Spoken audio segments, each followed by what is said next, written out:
The Delhi High Court Thursday said the Delhi government needs to remain very focused on testing and contact tracing while also ensuring that those in home isolation do not move out and spread COVID-19 infection.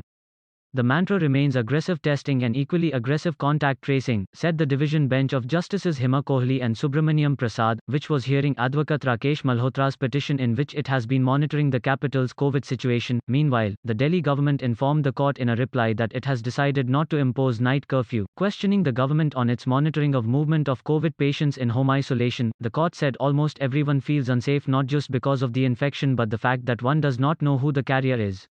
It said testing, tracing and tracing are very important to address the anxiety regarding COVID. To keep an unabated check on the spread of COVID, level of testing cannot be reduced.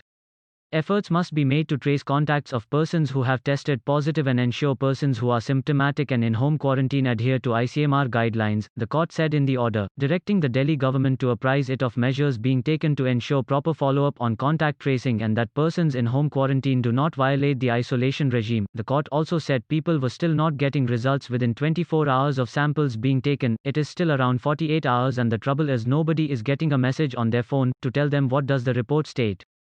In the order, it directed the state to ensure hospitals and labs do not take more than 24 hours to give the results, and that the same is communicated to patients via SMS on plans for a curfew in Delhi. The government said that after assessing the situation, it has taken a considered view to not impose night curfew as of now. The government also told the court that 10,817 calls were received in November on its COVID helpline number, 1031, and that it is considering whether to enable a feedback system to assess if services are satisfactory. The court was also told 369 SUO Motu inspections of wedding functions have been conducted by district authorities and in 174 cases, action was taken against defaulters found violating guidelines. On fines collected from people found violating COVID guidelines, the government said it has collected 17.93 crore rupees against 2.37 lakh challans issued in the 11 districts, and Delhi police has so far collected 27.68 crore rupees against 5.47 lakh challans.